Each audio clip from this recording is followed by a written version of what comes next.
हाँ जी विद्यार्थियों 6 मई ਨੂੰ 12ਵੀਂ ਜਮਾਤ ਵਾਲਿਆਂ ਦਾ ਹੈਗਾ ਜਰਨਲ ਇੰਗਲਿਸ਼ ਦਾ ਪੇਪਰ ਟਰਮ 2 ਦਾ 40 ਮਾਰਕਸ ਦਾ ਤੁਹਾਡਾ ਇਹ ਪੇਪਰ ਆਊਗਾ। ਤਾਂ ਇੰਪੋਰਟੈਂਟ ਕੁਐਸਚਨ ਆਨਸਰ ਦੇਖਦੇ ਹਾਂ।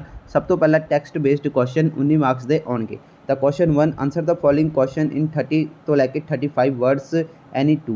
ਤਾਂ ਸਭ ਤੋਂ ਪਹਿਲਾ question who was Annie Mansfield Sullivan what did the narrator learn at the well house. ਤਾਂ ਐਨੀ ਮੈਨਸਫੀਲਡ ਸੁਲੇਵਾਨ ਕੌਣ ਸੀ ਤੇ ਨਰੇਟਰ ਨੇ ਕੀ ਸਿੱਖਿਆ ਵੈਲ ਹਾਊਸ ਤੇ। ਤਾਂ ਜਿਹੜੀ ਐਨੀ ਮੈਨਸਫੀਲਡ ਸੁਲੇਵਾਨ ਸੀਗੀ ਉਹ ਟੀਚਰ ਸੀਗੀ ਹੈਲਨ ਕੈਲਰ ਦੀ।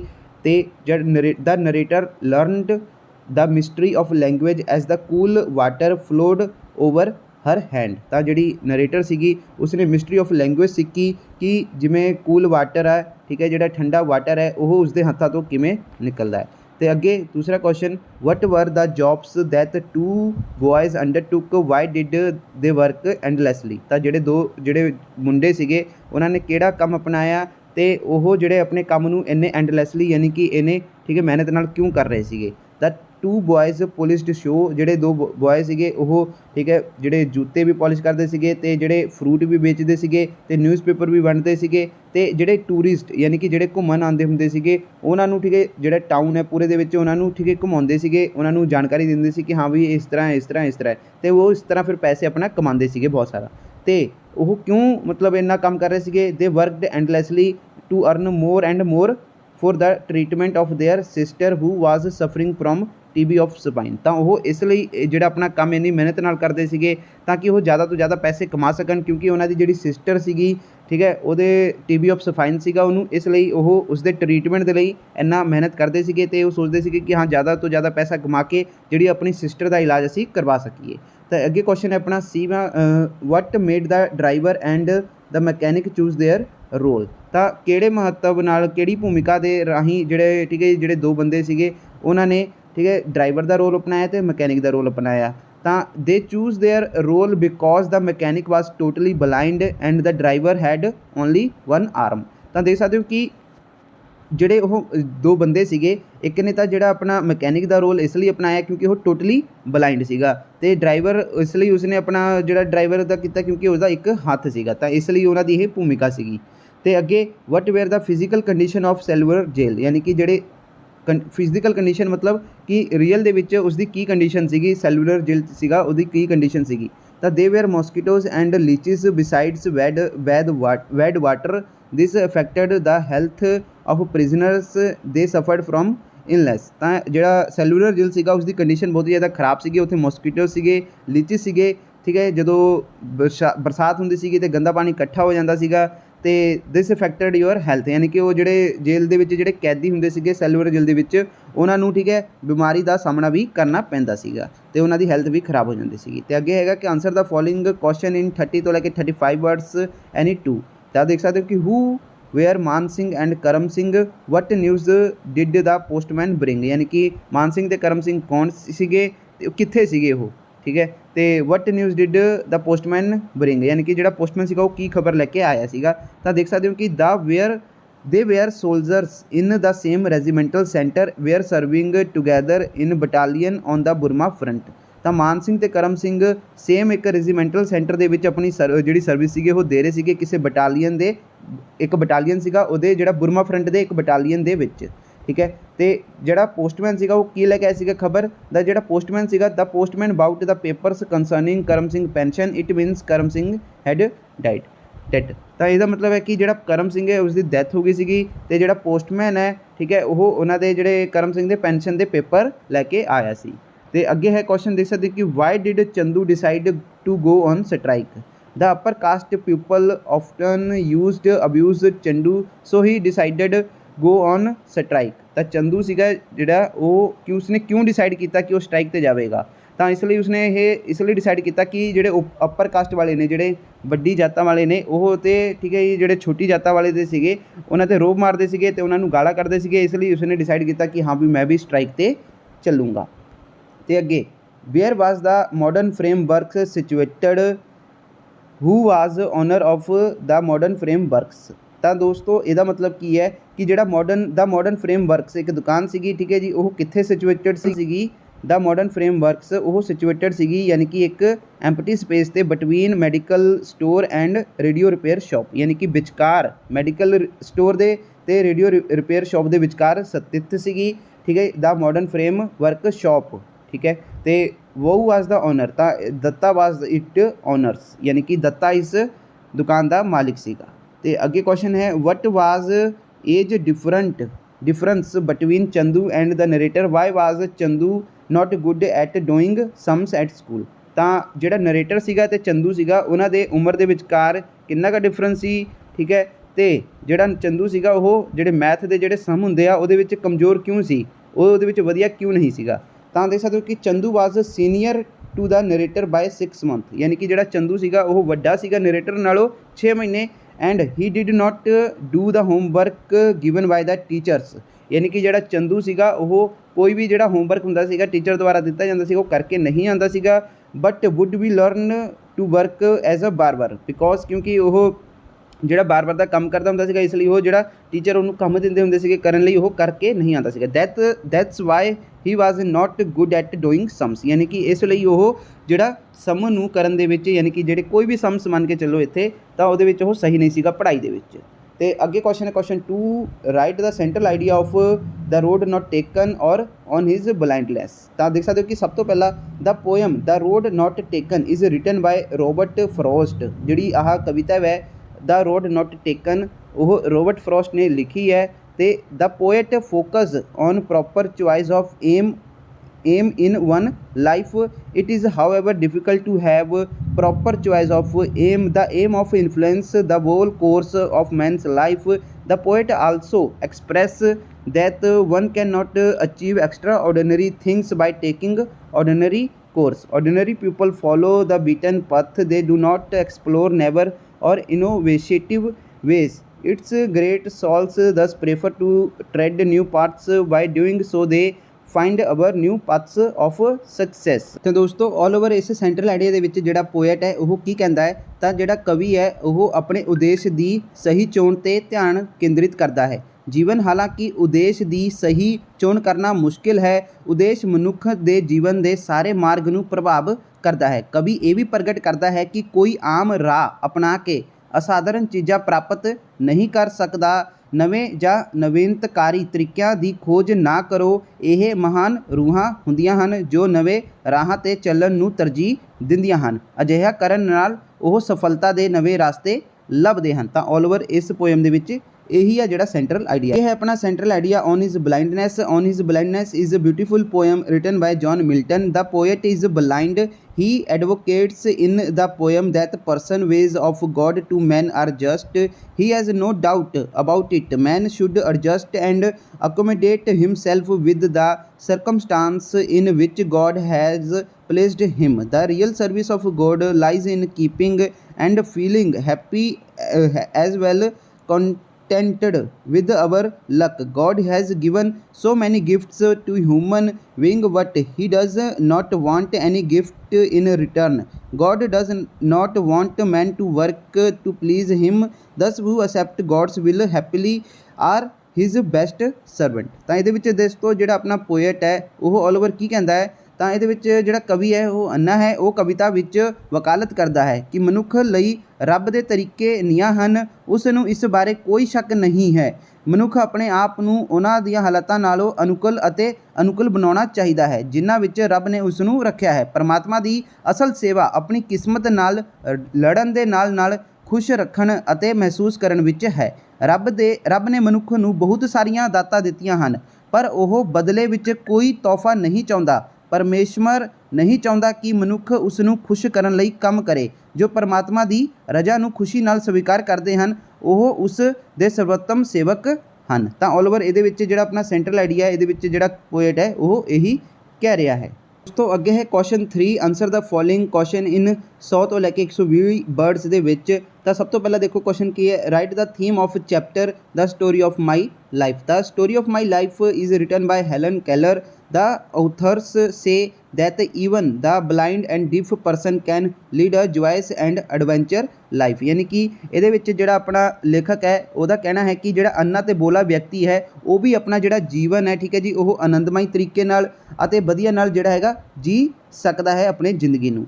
ਤੇ ਇਹ gifted person through handicapped can also make grand contribution and service to the world as well as a society. ਯਾਨੀ ਕਿ ਜਿਹੜਾ ਇਹਦੇ ਵਿੱਚ ਇੱਕ ਪ੍ਰਭਾਵਸ਼ਾਲੀ ਵਿਅਕਤੀ ਭਾਵੇਂ ਕਿ ਅਪਾਹਜ ਹੈ, ਵਿਸ਼ਵ ਦੇ ਨਾਲ ਸਮਾਜ ਲਈ ਵੀ ਉਹ ਮਹਾਨ ਯੋਗਦਾਨ ਅਤੇ ਸੇਵਾ ਕਰ ਸਕਦਾ ਹੈ। Helen Keller herself was such person despite being blind and deaf. She had a remarkable gift for communication. A teacher, namely Annie Sullivan, taught her, exposed her the mystery of a language. The teacher started teaching her how to communicate by spelling words into her hand. It was such impossible learning that she wrote her autobiography, The Story of My life. ਯਾਨੀ ਕਿ ਦੋਸਤੋ ਇਹਦੇ ਵਿੱਚ ਆਪਾਂ ਕਹਿ ਸਕਦੇ ਹਾਂ ਕਿ ਜਿਹੜੀ ਹੈਲਨ ਕੈਲਰ ਸੀਗੀ ਉਹ ਖੁਦ ਅਜਿਹੀ ਵਿਅਕਤੀ ਸੀ, ਠੀਕ ਹੈ। ਇੱਕ ਤਾਂ ਉਹ ਅੰਨੇ ਵੀ ਸੀਗੀ ਅਤੇ ਬੋਲੇ ਹੋਣ ਦੇ ਬਾਵਜੂਦ ਵੀ ਉਸ ਕੋਲ ਸੰਚਾਰ ਲਈ ਇੱਕ ਸ਼ਾਨਦਾਰ ਤੋਹਫਾ ਸੀ।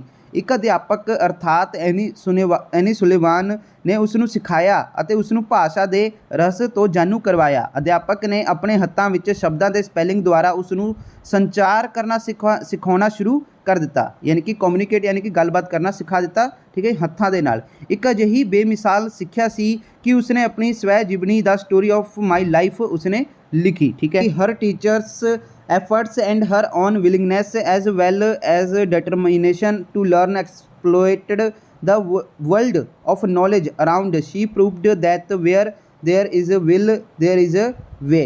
ਯਾਨੀ ਕਿ ਉਸ ਦੇ ਅਧਿਆਪਕ ਦੇ ਯਤਨਾਂ ਅਤੇ ਉਸ ਦੀ ਆਪਣੀ ਇੱਛਾ ਦੇ ਨਾਲ ਨਾਲ ਸਿੱਖਣ ਦੀ ਦ੍ਰਿੜ ਇਰਾਦੇ ਨੇ ਆਲੇ ਦੁਆਲੇ ਦੇ ਗਿਆਨ ਦੀ ਦੁਨੀਆ ਦਾ ਸ਼ੋਸ਼ਣ ਕੀਤਾ ਅਤੇ ਉਸ ਨੂੰ ਸਾਬਿਤ ਕੀਤਾ ਕਿ ਜਿੱਥੇ ਇੱਛਾ ਹੁੰਦੀ ਹੈ ਉੱਥੇ ਇੱਕ ਰਸਤਾ ਵੀ ਹੁੰਦਾ ਹੈ। ਤੇ ਅਗਲਾ ਕੁਐਸਚਨ ਦੇਖ ਸਕਦੇ ਹੋ ਕਿ ਕੀ ਹੈ, what was the lesson that doctor Bernard learned from that two brave youngsters. ਤਾਂ ਅੱਗੇ ਦੇ ਵਿੱਚ ਦੇਖ ਸਕਦੇ ਹੋ ਕਿ the two brave youngster were a blind mechanic and air driver with only one hand. The mechanic once got serious injuries by a burning lamp, whereas the driver had a hole in his heart. Despite their physical problem, both were very happy once they took away a breakfast trolley and entertained the people around। यानी कि ਜਿਹੜਾ ਇਹਦੇ ਵਿੱਚ ਬਹਾਦਰ ਨੌਜਵਾਨ ਇੱਕ ਅੰਨੇ mechanic ਅਤੇ ਸਿਰਫ ਇੱਕ ਹੱਥ ਨਾਲ ਡਰਾਈਵਰ ਸਨ।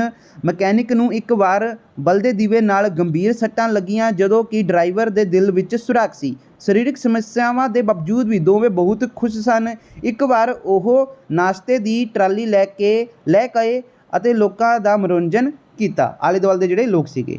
ਤੇ ਅੱਗੇ ਫਿਰ ਇਹਦੇ ਵਿੱਚ ਕੀ ਲਿਖਿਆ ਕਿ doctor Bernard learned from of them business of living. The business of living is the real joy of life and his celebration that once alive he learnt that one does not become a better person by suffering. Actually one become a better person when he has experienced suffering.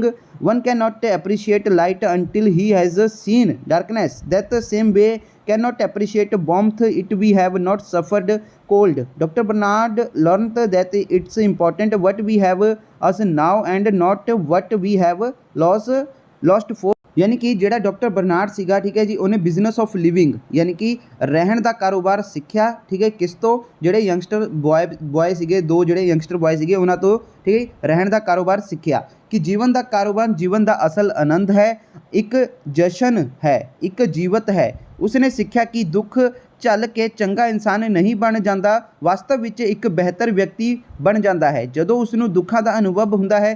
ਜਦੋਂ ਤੱਕ ਉਹ ਹਨੇਰੇ ਨਹੀਂ ਦੇਖ ਲੈਂਦਾ ਉਦੋਂ ਤੱਕ ਕੋਈ ਪ੍ਰਕਾਸ਼ ਦੀ ਕਦਰ ਨਹੀਂ ਕਰ ਸਕਦਾ। ਇਸੇ ਤਰ੍ਹਾਂ ਅਸੀਂ ਨਿੱਘ ਦੀ ਕਦਰ ਨਹੀਂ ਕਰ ਸਕਦੇ ਜੋ ਅਸੀਂ ਠੰਡ ਦਾ ਸਾਹਮਣਾ ਨਾ ਕੀਤਾ ਹੋਵੇ। ਡਾਕਟਰ ਬਰਨਾਰਡ ਨੇ ਸਿੱਖਿਆ ਕਿ ਉਹ ਮਹੱਤਵਪੂਰਨ ਹੈ ਕਿ ਸਾਡੇ ਕੋਲ ਹੁਣ ਕੀ ਹੈ, ਨਾ ਕਿ ਅਸੀਂ ਹੁਣ ਤੱਕ ਕੀ ਗਵਾਇਆ ਹੈ। ਤੇ ਅੱਗੇ ਕੁਐਸਚਨ ਆਪਣਾ ਹੈ ਕਿ 20ਵਾਂ question B, what impression do you have gather about Datta the frame maker. ਯਾਨੀ ਕਿ ਫਰੇਮ ਬਣਾਉਣ ਵਾਲੇ ਦੱਤਾ ਬਾਰੇ ਤੁਸੀਂ ਕੀ ਪ੍ਰਭਾਵ ਪਾਉਂਦੇ ਹੋ, ਆਪਣਾ ਜਿਹੜਾ ਜਵਾਬ ਦੇਵੋ। ਤਾਂ ਦੇਖ ਸਕਦੇ ਹੋ ਕਿ Datta was profession by a frame maker, he had a shop name the modern frame makers, ਯਾਨੀ ਕਿ ਦੱਤਾ ਦਾ ਪ੍ਰੋਫੈਸ਼ਨ ਕੀ ਸੀਗਾ, ਫਰੇਮ ਬਣਾਉਣ ਦਾ, ਤੇ ਉਹਦੀ ਇੱਕ ਦੁਕਾਨ ਸੀਗੀ ਜਿਸ ਦਾ ਨਾਮ ਸੀਗਾ the modern frame makers. His shop was situated medical store and a radio repair shop, the shop too looked like a large wooden box, ਯਾਨੀ ਕਿ ਜਿਹੜਾ ਦੱਤਾ ਦੀ ਦੁਕਾਨ ਸੀਗੀ ਉਹ ਇੱਕ ਮੈਡੀਕਲ ਸਟੋਰ ਤੇ ਰੇਡੀਓ ਰਿਪੇਅਰ ਸ਼ੌਪ ਦੇ ਵਿਚਕਾਰ ਸੀਗੀ, ਤੇ ਉਹ ਇੱਕ ਲੱਕੜ ਦਾ, ਠੀਕ ਹੈ ਜੀ, ਬਾਕਸ ਵਾਂਗੂ ਇੱਕ ਦਿਖਣ ਦੇ ਵਿੱਚ ਲੱਗਦਾ ਹੁੰਦਾ ਸੀ ਉਸਦੀ ਦੁਕਾਨ ਸੀਗੀ ਜਿਹੜੀ।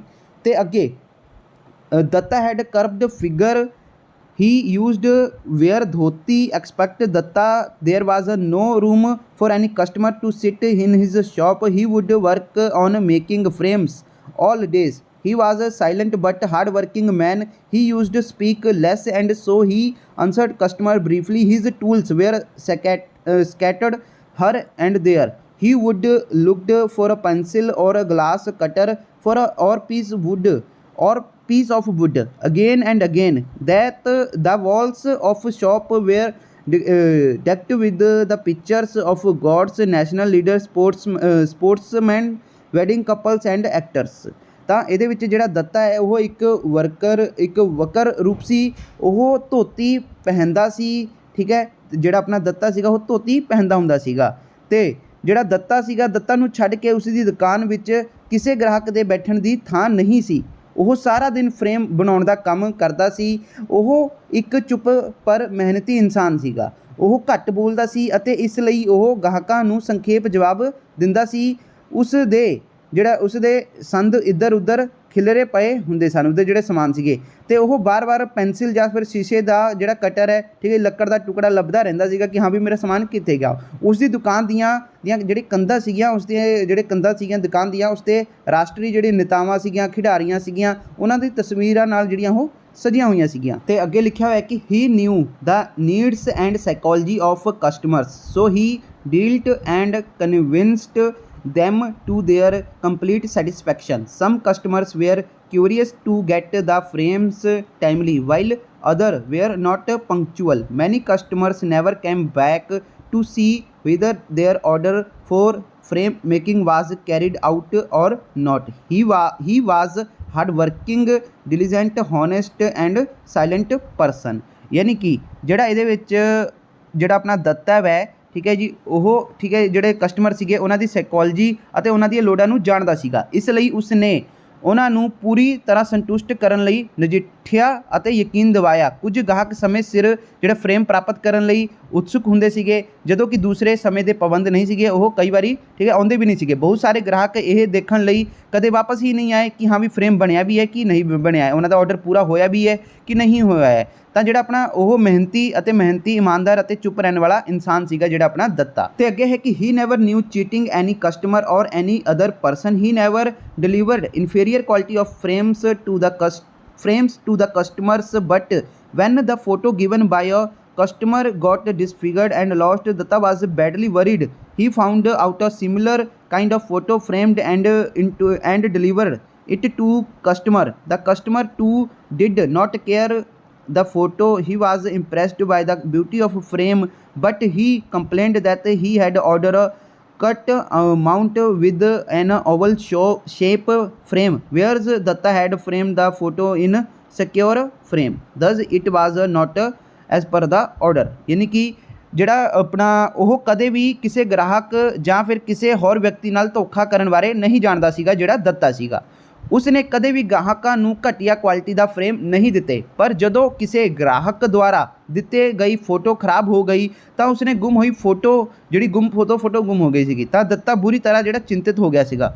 ਉਸਨੇ ਇਸੇ ਤਰ੍ਹਾਂ ਦੀ ਫੋਟੋ ਦਾ ਪਤਾ ਲਗਾਇਆ ਅਤੇ ਉਸਨੇ ਲੱਭਿਆ ਫੋਟੋ ਨੂੰ, ਉਸ ਨੂੰ ਫਰੇਮ ਕੀਤਾ ਅਤੇ ਗਾਹਕ ਤੱਕ ਪਹੁੰਚਾ ਦਿੱਤਾ। ਗਾਹਕ ਨੇ ਵੀ ਫੋਟੋ ਦੀ ਪਰਵਾਹ ਨਾ ਕੀਤੀ, ਉਸਨੇ ਦੇਖਿਆ ਵੀ ਨਹੀਂ ਕਿ ਹਾਂ ਵੀ ਫੋਟੋ ਦੇ ਵਿੱਚ ਕਿਹੜੀ ਫੋਟੋ ਹੈ। ਇੱਕ ਵਾਰੀ ਜਿਹੜਾ ਦਿੱਤਾ ਸੀਗਾ ਕਿਸੇ ਮਤਲਬ ਵਿਅਕਤੀ ਆਇਆ ਸੀਗਾ ਫੋਟੋ ਫਰੇਮ ਕਰਾਉਣ, ਉਹ ਫੋਟੋ ਖਰਾਬ ਹੋ ਗਈ ਸੀਗੀ ਉਸ ਕੋਲੋਂ, ਮਤਲਬ ਇੰਕ ਗਿਰ ਗਈ ਸੀਗੀ ਫੋਟੋ ਦੇ ਵਿੱਚ। ਪਰ ਜਿਹੜਾ ਦੱਤਾ ਸੀਗਾ ਉਸਨੇ ਠੀਕ ਹੈ ਜੀ ਫਰੇਮ ਇਸ ਤਰ੍ਹਾਂ ਦਾ ਚੜਾਇਆ ਕਿ ਜਿਹੜਾ ਕਸਟਮਰ ਸੀਗਾ ਉਸਨੇ ਫੋਟੋ ਦੀ ਪਰਵਾਹ ਵੀ ਨਹੀਂ ਕੀਤੀ ਕਿ ਹਾਂ ਫੋਟੋ ਕਿਹੜੀ ਆ। ਜਿਹੜਾ ਕਸਟਮਰ ਸੀਗਾ ਉਸਦਾ ਸਾਰਾ ਧਿਆਨ ਉਸਦਾ ਜਿਹੜਾ ਫਰੇਮ ਸੀਗਾ ਉਸਦੇ ਵੱਲ ਗਿਆ, ਤਾਂ ਉਹ ਫਰੇਮ ਦੀ ਸੁੰਦਰਤਾ ਤੋਂ ਪ੍ਰਭਾਵਿਤ ਹੋ ਗਿਆ ਸੀਗਾ ਕਸਟਮਰ। ਪਰ ਉਸਨੇ ਸ਼ਿਕਾਇਤ ਕੀਤੀ ਕਿ ਉਸਨੇ ਇੱਕ ਜਿਹੜਾ ਅੰਡਾਕਾਰ ਆਕਾਰ ਦੇ ਵਿੱਚ ਕਿਹਾ ਸੀਗਾ ਫਰੇਮ ਦੇ ਨਾਲ ਕਟ ਆਊਟ ਅਮਾਊਂਟ ਲਈ ਕਿਹਾ ਸੀਗਾ, ਆਰਡਰ ਦਿੱਤਾ ਸੀਗਾ। ਪਰ ਜਦੋਂ ਕਿ ਜਿਹੜਾ ਆਪਣਾ ਦੱਤਾ ਹੈ उसने ਜਿਹੜਾ फ्रेम है वो किहदे विच लगाया सीगा, ਜਿਹੜਾ अपना फ्रेम है वो किसी होर शेप दे विच यानी कि सिक्योर फ्रेम लगा दिता सीगा। ठीक है, तो इस तरह का यह हुक्म अनुसार नहीं सीगा ਜਿਹੜਾ ਇਹ कस्टमर ने यह गल कही दत्ते नूं। ते अगे फिर देखो की लिखा है कि प्लेस्ड बाय द कस्टमर, ਜਿਹੜਾ कस्टमर सीगा उसने ऑर्डर दिता सीगा वो उस तरह का नहीं सीगा। ठीक है, क्योंकि उसने कहा सीगा कि cut mount with Oval shape होना चाहिए फ्रेम, बट ਜਿਹੜਾ दत्ता सीगा उसने सिक्योर फ्रेम दे विच करके दिता सीगा। ते हुण ਜਿਹੜਾ now Datta was at peace with all that Datta was a nice honest and hard working person of his age, यानी कि हुण ਜਿਹੜਾ दत्ता सीगा वो शांति हो गया सीगा। ਇਹ ਸਭ ਦੇ ਨਾਲ दत्ता एक चंगा सी ਤੇ ਉਹ अपनी उम्र ਦਾ ईमानदार ਅਤੇ मेहनती व्यक्ति सी। अगला क्वेश्चन है write a character sketch of Karam Singh. Karam Singh was havildar in the army and posted at Burma front. He was a native of village Thathi Khara in district Amritsar, यानी कि ਜਿਹੜਾ ਕਰਮ ਸੀਗਾ ਫੌਜ ਦੇ ਵਿੱਚ ਹਵਲਦਾਰ ਸੀ ਅਤੇ ਬਰਮਾ ਫਰੰਟ ਵਿੱਚ ਤਾਇਨਾਤ ਸੀਗਾ। ਉਹ ਇਹ ਜੱਦੀ ਪਿੰਡ ਠਾਠੀ ਖਰਾ ਜ਼ਿਲ੍ਹਾ ਅੰਮ੍ਰਿਤਸਰ ਦਾ ਰਹਿਣ ਵਾਲਾ ਹੈ। ठीक है, तो अगे he had been a great warrior and docile human being as well.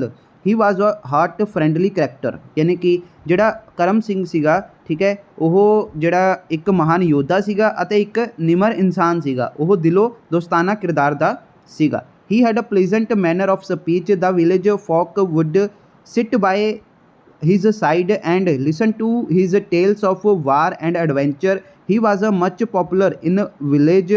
In his regiment too has famous as a crack shot. He had killed many Japanese in the war. Whenever he pressed the trigger of his rifle, a Japanese used to be killed in rifle shooting competition.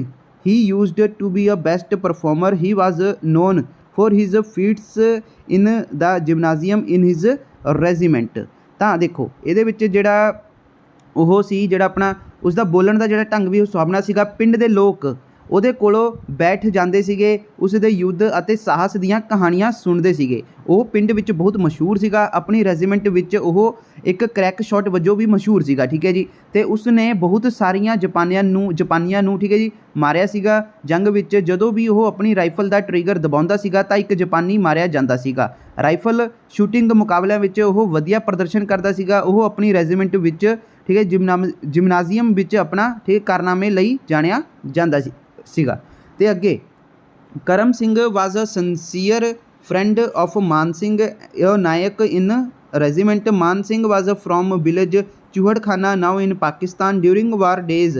मान Singh proceeded on leave some days. Karam Singh desired him to visit Karam Singh village Thathikhara, also see his parents if possible. So Man Singh visited Karam Singh family but was shocked. Karam Singh had died on the front. It was an irreparable and the biggest loss to his family. He was a valiant and efficient soldier।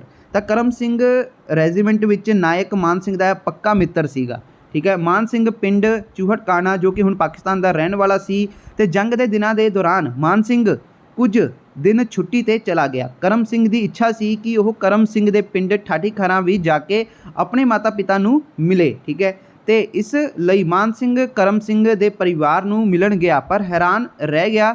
ਠੀਕ ਹੈ, ਮੋਰਚੇ 'ਤੇ ਕਰਮ ਸਿੰਘ ਦੀ ਮੌਤ ਹੋ ਗਈ ਸੀਗੀ। ਜਦੋਂ ਉਹ ਮਾਨ ਸਿੰਘ ਕਰਮ ਸਿੰਘ ਦੇ ਘਰ ਗਿਆ ਉਸਦੇ ਮਾਤਾ ਪਿਤਾ ਨੂੰ ਮਿਲਣ ਤਾਂ ਉਸਨੂੰ ਪਤਾ ਲੱਗਿਆ ਕਿ ਜਿਹੜਾ ਕਰਮ ਸਿੰਘ ਸੀਗੀ ਠੀਕ ਹੈ ਯੁੱਧ ਦੇ ਵਿੱਚ ਉਸਦੀ ਮੌਤ ਹੋ ਗਈ ਹੈ, ਜਿਹੜਾ ਆਪਣਾ ਕਰਮ ਸਿੰਘ ਹੈ। ਇਸ ਲਈ ਮਾਨ ਸਿੰਘ ਕਰਮ ਸਿੰਘ ਦੇ ਪਰਿਵਾਰ ਨੂੰ ਮਿਲਣ ਵੀ ਗਿਆ। ਠੀਕ ਹੈ ਜੀ, ਮੋਰਚੇ 'ਤੇ ਜਿਹੜਾ ਕਰਮ ਸਿੰਘ ਦੀ ਮੌਤ ਹੋ ਗਈ ਸੀਗੀ ਇਹ ਉਸ ਦੇ ਪਰਿਵਾਰ ਲਈ ਇੱਕ ਨਾ ਪੂਰਾ ਹੋਣ ਵਾਲਾ ਅਤੇ ਸਭ ਤੋਂ ਵੱਡਾ ਘਾਟਾ ਸੀਗਾ। ਉਹ ਇੱਕ ਬਹਾਦਰ ਅਤੇ ਕੁਸ਼ਲ ਸਿਪਾਹੀ ਸੀਗਾ ਜਿਹੜਾ ਕਰਮ ਸਿੰਘ। ਅਤੇ ਮਾਨ ਸਿੰਘ ਨੂੰ ਬਹੁਤ ਵੱਡਾ ਝਟਕਾ ਲੱਗਿਆ ਕਿਉਂਕਿ ਜਦੋਂ ਉਹ ਕਰਮ ਸਿੰਘ ਦੇ ਮਾਤਾ ਪਿਤਾ ਨੂੰ ਮਿਲਣ ਗਿਆ ਹੋਇਆ ਸੀ ਤਾਂ ਉਸ ਨੂੰ ਉੱਥੇ ਪਤਾ ਲੱਗਿਆ ਕਿ ਜਿਹੜਾ ਉਹ ਡਾਕੀਏ ਦੇ ਰਾਹੀਂ ਪਤਾ ਲੱਗਿਆ ਜਦੋਂ ਇੱਕ ਲੈਟਰ ਆਈ ਸੀਗੀ ਜਿਹੜੀ ਪੈਨਸ਼ਨ ਦੀ ਤਾਂ ਉਸ ਨੂੰ ਪਤਾ ਲੱਗਿਆ ਕਿ ਕਰਮ ਸਿੰਘ ਦੀ ਜਿਹੜੀ ਹੈ ਡੈਥ ਹੋ ਗਈ ਹੈ। ਠੀਕ ਹੈ ਜੀ, ਜਿਹੜਾ ਬਟਾਲੀਅਨ ਦੇ ਵਿੱਚ ਜਿੱਥੇ ਉਹ ਕੰਮ ਕਰਦਾ ਹੁੰਦਾ ਸੀਗਾ ਆਪਣਾ ਫੌਜ ਦੇ ਵਿੱਚ।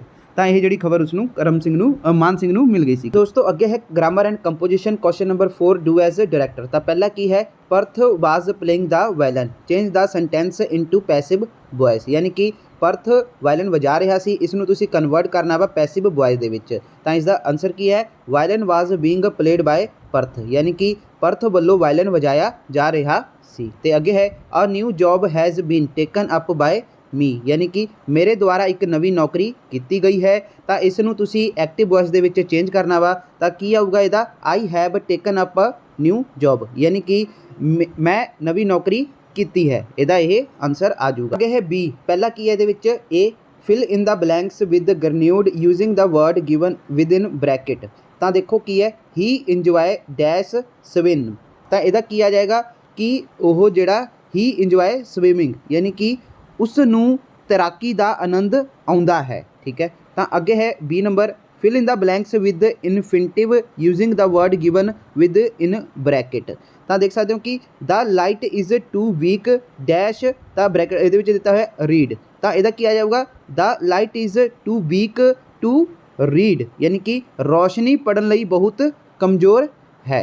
तो अगे हुण देखते हैं तुहाडा ट्रांसलेशन है। ठीक है जी, तो ये जिहड़ा तुहाडा translation the given sentence into Punjabi और हिंदी, तो देख सकते हो कि की है पहला अपना ओबे यूअर एल्डर्स, यानी कि अपने बड़ियां दा आग्या मनो। अगे है तुहाडा D, translate the given sentence into English, यानी कि वह अनाथ सी, वह अनाथ था। तो यदा किया जाएगा, he was a orphan, he was an orphan. तो अगला है देख सकते हो कि question number 5, write a precis of the following paragraph in your own words, यानी कि तुहानूं एक पैराग्राफ पढ़ना पेगा, तो उहदे विच्चों तुहानूं फिर इहदियां जिहड़ियां 5-6 लाइनां होणगियां इंपॉर्टेंट वो लिखणियां पैणगियां। ठीक है, जिस तरह ये लिखिया होईयां हन, जिवें कि प्रेसी राइटिंग इंपॉर्टेंट जिहड़ियां इहदे अंदर लाइनां होणगियां तुसीं वो लिखणियां हन। तो सब तो पहला तुसीं इसनूं रीड कर लो जो भी इहदे विच लिखिया होया है।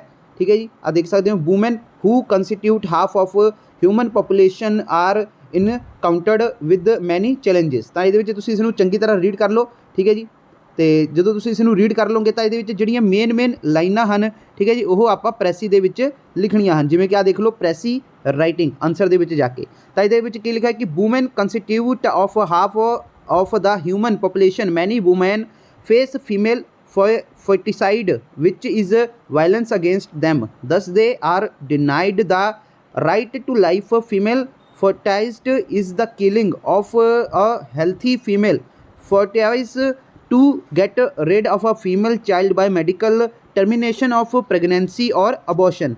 It is a criminal offense in India. Abortion is allowed on the advice of a doctor only when there is a threat or to the life of the mother or the unborn child. Killing a fetus caused social imbalance. Male and female ratio is required to be a balanced level. Decreasing number of girls in society causes more exploitation and violence of women. If there is no balance of males and females, how the future generation will be face a drastic problem. तो देखो ਇਹਦਾ ਵਿੱਚ ਕੀ ਲਿਖਿਆ ਹੋਇਆ ਵਾ, simple ਦੇ ਵਿੱਚ ਤੁਹਾਨੂੰ ਦਸੀਏ ਤਾਂ ਜਿਹੜਾ ਔਰਤਾਂ ਮਨੁੱਖੀ ਜਿਹੜਾ ਔਰਤਾਂ ਵਾ ਹੈ, ਠੀਕ ਹੈ, ਉਹ ਮਨੁੱਖੀ ਆਬਾਦੀ ਦਾ ਅੱਧਾ ਹਿੱਸਾ ਹਨ। ਤਾਂ ਪਹਿਲੀ ਲਾਈਨ ਦੇ ਵਿੱਚ ਤਾਂ ਇਹੀ ਮਤਲਬ ਹੈ ਇਹਦਾ। ਬਹੁਤ ਸਾਰੀਆਂ ਔਰਤਾਂ ਨੂੰ, ਠੀਕ ਹੈ ਜੀ, ਮਾਦਾ ਭਰੂਣ ਹੱਤਿਆ ਦਾ ਸਾਹਮਣਾ ਕਰਨਾ ਪੈਂਦਾ ਹੈ। ਜਿਹੜੀ ਬਹੁਤ ਸਾਰੀਆਂ ਔਰਤਾਂ ਹਨ ਉਹਨਾਂ ਨੂੰ, ਠੀਕ ਹੈ ਜੀ, ਜਿਹੜੀ ਹੱਤਿਆ ਹੁੰਦੀ ਹੈ, ਮਾਦਾ ਭਰੂਣ ਹੱਤਿਆ ਦਾ ਸਾਹਮਣਾ ਕਰਨਾ ਪੈਂਦਾ ਹੈ, ਜੋ ਉਹਨਾਂ ਵਿਰੁੱਧ ਹਿੰਸਾ ਹੈ। ਇਸ ਤਰ੍ਹਾਂ ਉਹਨਾਂ ਨੂੰ ਜੀਵਨ ਦੇ ਅਧਿਕਾਰ ਤੋਂ ਇਨਕਾਰ ਕੀਤਾ ਜਾਂਦਾ ਹੈ। ਮਾਦਾ ਭਰੂਣ ਹੱਤਿਆ ਗਰਭ ਅਵਸਥਾ ਜਾਂ ਗਰਭਪਾਤ ਨੂੰ ਡਾਕਟਰੀ ਤੌਰ 'ਤੇ ਖਤਮ ਕਰਕੇ ਮਾਦਾ ਬੱਚੇ ਤੋਂ ਛੁਟਕਾਰਾ ਪਾਉਣ ਦੀ ਸਿਹਤਮੰਦ ਮਾਦਾ ਭਰੂਣ ਦੀ ਹੱਤਿਆ ਹੈ। ਇਹ ਭਾਰਤ ਵਿੱਚ ਇੱਕ ਅਪਰਾਧਿਕ ਅਪਰਾਧ ਹੈ। ਡਾਕਟਰ ਦੀ ਸਲਾਹ 'ਤੇ ਹੀ ਗਰਭਪਾਤ ਦੀ ਇਜਾਜ਼ਤ ਦਿੱਤੀ ਜਾਂਦੀ ਹੈ ਜਦੋਂ ਮਾਂ ਜਾਂ ਅਣਜੰਮੇ ਬੱਚੇ ਦੀ ਜਾਨ ਨੂੰ ਖਤਰਾ ਹੋਵੇ। ਭਰੂਣ ਦੀ ਹੱਤਿਆ ਸਮਾਜਿਕ ਅਸੰਤੁਲਨ ਦਾ ਕਾਰਨ ਬਣਦੀ ਹੈ। ਮਰਦ ਤੇ ਮਾਦਾ ਅਨੁਪਾਤ ਸੰਤੁਲਿਤ ਪੱਧਰ 'ਤੇ ਹੋਣੀ ਜ਼ਰੂਰੀ ਹੈ। ਸਮਾਜ ਵਿੱਚ ਕੁੜੀਆਂ ਦੀ ਘਟਦੀ ਗਿਣਤੀ ਔਰਤਾਂ ਦੇ ਸ਼ੋਸ਼ਣ ਅਤੇ ਹਿੰਸਾ ਦਾ ਕਾਰਨ ਬਣਦੀ ਹੈ। ਜੇਕਰ ਹੁਣ ਔਰਤ ਮਰਦ ਦਾ ਸੰਤੁਲਨ ਨਾ ਬਣਿਆ ਤਾਂ ਆਉਣ ਵਾਲੇ ਪੀੜ੍ਹੀਆਂ ਨੂੰ ਭਾਰੀ ਜਿਹੜੀ ਸਮੱਸਿਆ ਹੈ, ਠੀਕ ਹੈ ਜੀ, ਉਹ ਸਾਹਮਣਾ ਕਰਨਾ ਪਵੇਗਾ, ਜਿਹੜੀ ਪ੍ਰੋਬਲਮ ਆਊਗੀ ਆਉਣ ਵਾਲੇ ਸਮੇਂ ਦੇ ਵਿੱਚ। ਠੀਕ ਹੈ ਜੀ, ਤਾਂ ਇਹ ਤੁਹਾਡੀ ਪ੍ਰੈਸੀ ਰਾਈਟਿੰਗ ਹੋ ਗਈ। ਅੱਗੇ ਦੋਸਤੋ ਕੁਐਸਚਨ ਨੰਬਰ 6, ਠੀਕ ਹੈ, you are Meena, you live at 209 sector 69 Mohali, write a letter to the editor of a newspaper complaining against the bad condition of buses in Punjab. ਯਾਨੀ ਕਿ ਜਿਹੜੇ, ਠੀਕ ਹੈ, ਸੰਪਾਦਕ ਨੂੰ ਇੱਕ ਪੱਤਰ ਲਿਖੋ ਇੱਕ ਅਖਬਾਰ ਵੱਲੋਂ ਪੰਜਾਬ ਵਿੱਚ ਜਿਹੜੀਆਂ ਬੱਸਾਂ ਨੇ, ਠੀਕ ਹੈ ਜੀ, ਉਹਨਾਂ ਦੇ ਮਾੜੇ ਹਾਲਾਤ ਹਨ, ਉਸ ਦੇ ਬਾਰੇ ਸ਼ਿਕਾਇਤ ਕੀਤੀ ਗਈ ਹੈ। ਉਸ ਦੇ ਬਾਰੇ ਇੱਕ ਆਪਣਾ ਜਿਹੜਾ ਪੱਤਰ ਲਿਖੋ। ਜਿਵੇਂ ਕਿ ਆਪ ਦੇਖ ਸਕਦੇ ਹੋ 209 69 ਸੈਕਟਰ 69, ठीक है। मोहाली जनवरी 6 डेट कोई मर्जी पा लो। तो सबजैक्ट की है देख लो मेन जी तुम आह बाकी तो तुम्हें पता ही होना फॉर्मेट किस तरह का होंगे एप्लीकेशन का, इस तरह लिख के सबजैक्ट जरूर लिखना वा bad condition of buses in Punjab. Sir I am student of 12th at ABCD international school Rupnagar. I commute daily to and fro Rupnagar from Mohali in Punjab roadways as well as private buses. यानी कि मैं ABCD इंटरनेशनल स्कूल रूपनगर विच 12वीं का विद्यार्थी हाँ। मैं Punjab roadways के नाल नाल निजी तौर पर मोहाली तो रूपनगर तक रोजाना सफ़र करदा हाँ। तो ये the condition of buses is merciful with window panes broken or missing hanging doors or without doors and turn seats. A passenger would cry for a better facilities when the fares are paid. During rainwater pours on passenger from all side, and during winters in the doorless bus passenger get frozen. Buses are not cleaned every day. All waste is visible under the seats for a day. Many of our so-called honest conductor collect fares but do not give tickets. Private buses have as many stoppage as they like. Buses are picked with the passenger for more than their capacity, causing risk to their lives. No doubt pickpockets make their day easily. ਤਾਂ ਇਹਦੇ ਵਿੱਚ ਬੱਸਾਂ ਦੀ ਹਾਲਤ ਜਿਹੜੀ ਹੈਗੀ ਆ ਉਹ ਤਰਸਣਯੋਗ ਹੈ। ਜਿਹੜੀ ਬੱਸਾਂ ਦੇ ਵਿੱਚ ਜਿਹੜੀਆਂ ਖਿੜਕੀਆਂ ਹਨ ਠੀਕ ਹੈ ਜੀ ਉਹ ਸੀਸੇ ਟੁੱਟੇ ਹਨ ਜਾਂ ਗਾਇਬ ਹੋਏ ਹਨ ਤੇ ਲਟਕਦੇ ਦਰਵਾਜ਼ੇ ਬਿਨਾਂ ਦਰਵਾਜ਼ੇ ਅਤੇ ਟੁੱਟੀਆਂ ਸੀਟਾਂ ਦੇ ਨਾਲ ਇੱਕ ਯਾਤਰੀ ਕਿਰਾਏ ਦਾ ਭੁਗਤਾਨ ਕਰਨ ਤੇ ਬਿਹਤਰ ਸਹੂਲਤ ਲਈ ਰੋਏਗਾ। ਬਰਸਾਤ ਵਾਲੇ ਜਿਹੜੇ ਦੌਰਾਨ ਚਾਰੇ ਪਾਸਿਓਂ ਮੀਂਹ ਦਾ ਪਾਣੀ ਜਿਹੜਾ ਮੁਸਾਫਰਾਂ ਤੇ ਪੈਂਦਾ ਹੈ ਅਤੇ ਸਰਦੀਆਂ ਜਦੋਂ ਸਰਦੀਆਂ ਹੁੰਦੀਆਂ ਹਨ ਠੀਕ ਹੈ ਜੀ ਵਿੰਟਰ ਦੇ ਵਿੱਚ ਤਾਂ ਸਰਦੀਆਂ ਦੇ ਦੌਰਾਨ ਬਿਨਾਂ ਦਰਵਾਜ਼ੇ ਵਾਲੀਆਂ ਬੱਸਾਂ ਵਿੱਚ ਜਿੱਥੇ ਜਿਹੜੀ ਬੱਸਾਂ ਦੇ ਵਿੱਚ ਦਰਵਾਜ਼ੇ ਨਹੀਂ ਹੈਗੇ ਠੀਕ ਹੈ ਤਾਂ ਉਹ ਸਵਾਰੀਆਂ ਜੰਮ ਜਾਂਦੀਆਂ ਹਨ ਠੰਡ ਦੇ ਕਾਰਨ। ਹਰ ਰੋਜ਼ ਬੱਸ ਦੀ ਸਫਾਈ ਨਹੀਂ ਕੀਤੀ ਜਾਂਦੀ। ਕਈ ਦਿਨਾਂ ਤੋਂ ਸੀਟਾਂ ਦੇ ਹੇਠੇ ਸਾਰਾ ਕੂੜਾ ਦਿਖਾਈ ਦਿੰਦਾ ਹੈ। ਸਾਡੇ ਕਈ ਅਖੌਤੀ ਇਮਾਨਦਾਰ ਕੰਡਕਟਰ ਕਿਰਾਇਆ ਵਸੂਲਦੇ ਹਨ ਪਰ ਟਿਕਟ ਨਹੀਂ ਦਿੰਦੇ। ਪ੍ਰਾਈਵੇਟ ਬੱਸਾਂ ਦੇ ਜਿੰਨੇ ਮਰਜ਼ੀ ਸਟਾਪੇਜ ਹਨ। ਬੱਸਾਂ ਸਮਰਥਾਂ ਤੋਂ ਵੱਧ ਮੁਸਾਫਰ ਨਾਲ ਖਚਾਖਚ ਭਰੀਆਂ ਹੋ ਰਹਿੰਦੀਆਂ ਹਨ ਜਿਸ ਕਾਰਨ ਉਹਨਾਂ ਦੀ ਜਾਨ ਨੂੰ ਖਤਰਾ ਵੀ ਹੈ। ਬਿਨਾਂ ਸ਼ੱਕ ਪਿਕ ਜੇਬ ਉਹਨਾਂ ਦਾ ਦਿਨ ਆਸਾਨੀ ਨਾਲ ਠੀਕ ਹੈ ਜੀ ਜਿਹੜਾ ਬਣਾਉਂਦੇ ਹਨ। ਤਾਂ ਇਸ ਲਈ ਜਿਹੜਾ ਬੇਨਤੀ ਇਹਦੇ ਵਿੱਚ ਕੀਤੀ ਜਾਂਦੀ ਹੈ ਕਿ ਬਈ ਜਿਹੜੇ ਤੁਹਾਡੇ ਮੈਂ ਸੰਬੰਧਿਤ ਅਧਿਕਾਰੀਆਂ ਨੂੰ ਯਾਨੀ ਕਿ ਹੁਣ ਇੱਥੇ ਲਿਖਿਆ ਹੈ ਕਿ I request the concern authorities to kindly look into the matters and take suitable immediate action to ease the passenger. Sir, kindly publish their letter in your esteemed paper. It will be very nice of you if you contact the concerned authority to and update them about difficulties being felt by passengers so that something concentrate useful is done for the passenger. Thanks, your sincerely Meena. ठीक है जी। ਤਾਂ ਇੱਥੇ ਤੁਹਾਡੀ ਇਹ letter ਖਤਮ ਹੁੰਦੀ ਹੈ। ਇਹਦੇ ਵਿੱਚ ਕੀ ਕਿਹਾ ਹੋਇਆ ਉੱਪਰ ਵਾਲੀ ਲਾਈਨਾਂ ਦੇ ਵਿੱਚ ਜਿਹੜਾ ਮੈਂ ਤੁਹਾਨੂੰ ਉੱਪਰ ਦੱਸਿਆ ਹੋਇਆ ਇਹਦੇ ਵਿੱਚ ਤਾਂ ਇਹਦੇ ਵਿੱਚ ਕਿਹਾ ਹੋਇਆ ਵਾ ਕਿ ਮੈਂ ਸੰਬੰਧਿਤ ਅਧਿਕਾਰੀਆਂ ਨੂੰ ਬੇਨਤੀ ਕਰਦਾ ਹਾਂ ਕਿ ਇਸ ਮਾਮਲੇ ਦੀ ਜਾਂਚ ਠੀਕ ਹੈ ਕੀਤੀ ਜਾਵੇ ਅਤੇ ਯਾਤਰੀਆਂ ਦੀ ਸਹੂਲਤ ਲਈ ਤੁਰੰਤ ਢੁਕਵੀਂ ਕਾਰਵਾਈ ਕੀਤੀ ਜਾਵੇ। ਤੇ ਅੱਗੇ ਕੀ ਕਹਿੰਦੇ ਹਨ ਕਿ ਸਰ ਕਿਰਪਾ ਕਰਕੇ ਇਸ ਪੱਤਰ ਨੂੰ ਆਪਣੇ ਸਤਿਕਾਰਕ ਦੇ ਪੇਪਰ ਵਿੱਚ ਪ੍ਰਕਾਸ਼ਿਤ ਕੀਤਾ ਜਾਵੇ ਠੀਕ ਹੈ। ਤੇ ਇਹ ਤੁਹਾਡੇ ਲਈ ਬਹੁਤ ਚੰਗਾ ਹੋਵੇਗਾ ਜੇਕਰ ਤੁਸੀਂ ਸੰਬੰਧਿਤ ਅਧਿਕਾਰੀਆਂ ਨਾਲ ਵੀ ਸੰਪਰਕ ਕਰੋ ਅਤੇ ਉਹਨਾਂ ਨੂੰ ਮੁਸਾਫਰਾਂ ਨੂੰ ਆ ਰਹੀ ਮੁਸ਼ਕਲਾਂ ਬਾਰੇ ਅਪਡੇਟ ਕਰੋ ਤਾਂ ਜੋ ਠੋਸ ਅਤੇ ਲਾਭਦਾਇਕ ਕੀਤਾ ਜਾ ਸਕੇ ਯਾਤਰੀਆਂ ਲਈ ਠੀਕ ਹੈ ਜੀ। ਤੇ ਜਿਹੜਾ ਉਹਨਾਂ ਲਈ ਵੀ ਵਧੀਆ ਹੋਵੇ ਯਾਤਰੀਆਂ ਲਈ ਤੇ ਉਹਨਾਂ ਨੂੰ ਸਹੂਲਤ ਮਿਲ ਸਕੇ। ਤੇ ਅੱਗੇ ਫਿਰ ਕੀ ਹੈ ਥੈਂਕਸ ਯੂਅਰ ਸਿੰਸਰਲੀ ਧੰਨਵਾਦ ਤੁਹਾਡਾ ਦਿਲੋਂ ਠੀਕ ਹੈ ਜੀ ਮੀਨਾ ਉਹਨਾਂ ਦਾ ਨਾਮ ਲਿਖਿਆ ਹੋਇਆ ਵਾ। ਤੇ ਅੱਗੇ ਇਸੇ ਤਰ੍ਹਾਂ ਫਿਰ ਇੱਕ ਹੋਰ ਲੈਟਰ ਹੈ ਠੀਕ ਹੈ ਜੀ। Imagine you are Mohan you are live ਇੱਥੇ ਇਹ ਵਾਲਾ ਐਡਰੈਸ ਹੈ Dehradun. Write a letter to deputy commissioner of your district complaining against the use of loudspeaker in your town. ਯਾਨੀ ਕਿ ਆਪਣੇ ਜ਼ਿਲ੍ਹੇ ਦੇ ਡਿਪਟੀ ਕਮਿਸ਼ਨਰ ਨੂੰ ਆਪਣੇ ਸ਼ਹਿਰ ਵਿੱਚ ਲਾਊਡ ਸਪੀਕਰਾਂ ਦੀ ਵਰਤੋਂ ਵਿਰੁੱਧ ਸ਼ਿਕਾਇਤ ਕਰਨ ਦੀ ਇੱਕ ਪੱਤਰ ਲਿਖੋ ਠੀਕ ਹੈ। ਤਾਂ ਇਹਦੇ ਵਿੱਚ ਦੇਖ ਲੈ ਸਕਦੇ ਹੋ ਕੀ ਹੈ ਕਿਵੇਂ ਪਹਿਲਾਂ ਤੁਸੀਂ ਆਹ ਐਡਰੈਸ ਲਿਖ ਲੈਣਾ ਵਾ ਠੀਕ ਹੈ ਜੀ। ਤੇ ਸਬਜੈਕਟ ਕੀ ਹੈ ਤੁਹਾਨੂੰ ਮੈਂ ਦੱਸ ਹੀ ਦਿੱਤਾ ਕਿ ਸਬਜੈਕਟ ਬਹੁਤ ਹੀ ਹੋਏਗਾ important regarding use of loudspeaker. ਤੇ ਇਸੇ ਤਰ੍ਹਾਂ ਦੋਸਤੋ ਤੁਸੀਂ ਇਸ ਨੂੰ ਦੇਖ ਲਓ ਤੁਸੀਂ ਆਪਣੀ ਲੈਂਗੁਏਜ ਦੇ ਵਿੱਚ ਜਾਂ ਫਿਰ ਇਸ ਨੂੰ ਹੀ ਠੀਕ ਹੈ ਇੱਕ ਵਾਰੀ ਰੀਡ ਕਰ ਲਓ। ਤੇ ਜਦੋਂ ਤੁਸੀਂ ਇਸ ਨੂੰ ਰੀਡ ਕਰ ਲਓਗੇ ਚੰਗੀ ਤਰ੍ਹਾਂ ਤੁਸੀਂ ਆਪਣੇ ਆਪ ਹੀ ਤੁਹਾਡੇ ਦਿਮਾਗ ਦੇ ਵਿੱਚ ਬਹਿ ਜਾਏਗੀ ਤੇ ਤੁਸੀਂ ਫਿਰ ਇਸ ਨੂੰ ਬਹੁਤ ਵਧੀਆ ਤਰੀਕੇ ਨਾਲ ਠੀਕ ਹੈ ਜੀ ਲਿਖ ਸਕਦੇ ਹੋ ਠੀਕ ਹੈ। ਤੇ ਇਹ ਤੁਹਾਡਾ ਹੋ ਜਾਏਗਾ ਲੈਟਰ ਤੁਸੀਂ ਆਹ ਵਾਲੀ ਖੁਦ ਕਰਨੀ ਹੈ ਤੁਸੀਂ ਇਸ ਨੂੰ ਖੁਦ ਰੀਡ ਕਰ ਲਓ ਠੀਕ ਹੈ ਜੀ ਦੋਸਤੋ। ਉੱਪਰ ਤੁਹਾਨੂੰ ਮੈਂ ਦਿਖਾ ਦਿੱਤੀ ਹੈ ਪੂਰੀ ਇਹ ਚਾਹੇ ਸਕਰੀਨ रोक लो चाहे स्क्रीनशॉट ले लो। तो आगे है क्वेश्चन नंबर 7वां you are Raman write a email to your friend Aman expressing your condolence on his father death. ਯਾਨੀ ਕਿ ਤੁਸੀਂ ਰਮਨ ਹੋ ਆਪਣੇ ਦੋਸਤ ਨੂੰ ਅਮਨ ਨੂੰ ਉਸ ਦੇ ਪਿਤਾ ਦੀ ਮੌਤ 'ਤੇ ਸੋਗ ਪ੍ਰਗਟ ਕਰਦੇ ਹੋਏ ਇੱਕ ਈਮੇਲ ਲਿਖੋ। ਤਾਂ dear Aman, I just come to know from Pavan that you have lost your revered father. This is an irreparable loss to you and your family. Nothing can you compensate this loss, and आगे की लिखा है कि no one can help it.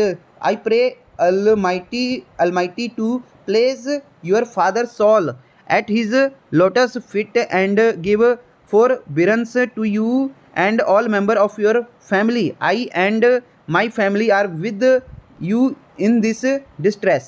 I shall meet you very shortly. Keep brave and courage.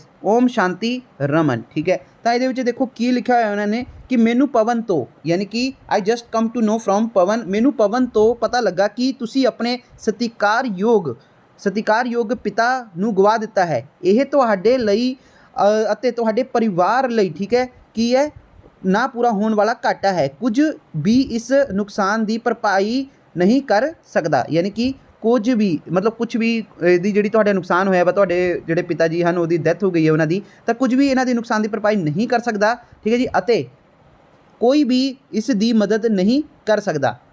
अगे की लिखा है कि I pray almighty to place your father soul at his lotus feet and give forbearance to you and all members of your family. यानी कि मैं परमात्मा अगे अरदास करता हाँ कि वह तुहाडे पिता की आत्मा नूं अपने चरणों में निवास देण अते तुहानूं अते तुहाडे परिवार के सारे मैंबरां नूं सहनशीलता देवे। अगे की लिखते हैं कि ਜਿਹੜੇ मैं ਅਤੇ मेरा परिवार इस दुख की घड़ी ਵਿੱਚ ਤੁਹਾਡੇ ਨਾਲ है, मैं ਤੁਹਾਨੂੰ बहुत ही जल्द मिलांगा। ठीक है, इसलिए ਜਿਹੜਾ ਤੁਸੀਂ हिम्मत ਅਤੇ हौसला रखो। ओम शांति ओम रमन। ठीक है, तो अगे है ਤੁਹਾਡਾ ਇਹ लास्ट ਹੁਣ रह गया। ठीक है, लास्ट ही रह गया दोस्तों। ਹੁਣ ਮੰਨ ਕੇ ਚਲੋ ਇਹਦੇ ਨਾਲ ਆਪਸ਼ਨ ਤੁਹਾਨੂੰ ਮਿਲੇਗੀ ਤੇ ਐਕਸਪਲੇਨ ਦ ਫੋਲੋਇੰਗ ਨਿਊਜ਼ਪੇਪਰ ਹੈਡਲਾਈਨਸ ਇਨ 15 ਤੋਂ ਲੈ ਕੇ 20 ਵਰਡਸ ਦੇ ਵਿੱਚ। ਤਾਂ ਇਹਦੇ ਵਿੱਚ ਕੀ ਲਿਖਿਆ ਹੈ ਕਿ heavy rain lashes Delhi after humid Friday morning. तो देखो yesterday after heavy humidity rain lashed Delhi rains flooded many areas, people were compelled to keep indoors, the shop and all instruction remain closed. यानी कि देखो ये की लिखा हुआ है कि जी हेठ दित्तियां अखबारां दी सुर्खियां नूं, ठीक है जी, 15 ਤੋਂ 20 वर्ष दे लिखो। तो नवीं भरी सवेर तो बाद दिल्ली विच भारी बारिश हुई। ठीक है जी, ये मतलब ये है कि नवीं भरी सवेर तो बाद दिल्ली विच भारी बारिश हुई।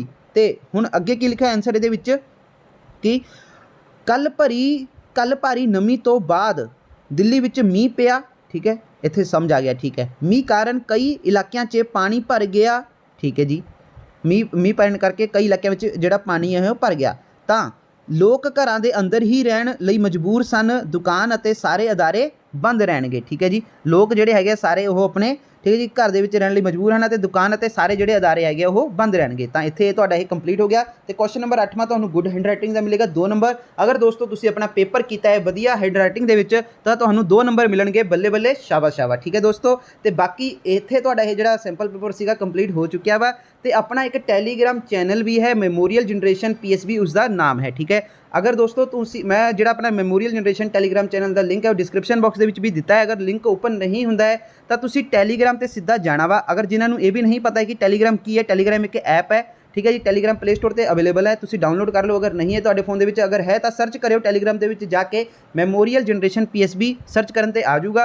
तो थले उसने सर्च करोगे तो आ जाऊगा, उसको ज्वाइन कर लियो दोस्तों, क्योंकि जो भी असी कोई वीडियो पाने तो उत्थे उसका लिंक दे देने होंगे आ, तो उसको ज्वाइन कर लो दोस्तों। बाकी कोई फर्दर जो न्यूज़ आती है तो तुहानूं जरूर दसांगे। बाकी कोई भी शांति गैस पेपर, पोल स्टार होर भी आते तो तुहानूं उत्थे प्रोवाइड करवा देंगे लिंक। बाकी दोस्तों ऑल द बेस्ट तुहाडे एग्जाम दे लई जिहड़ा तुहाडा, ठीक है, एग्जाम होना वा 6 मई नूं जनरल इंग्लिश का। ओके दोस्तों, चलो चंगा।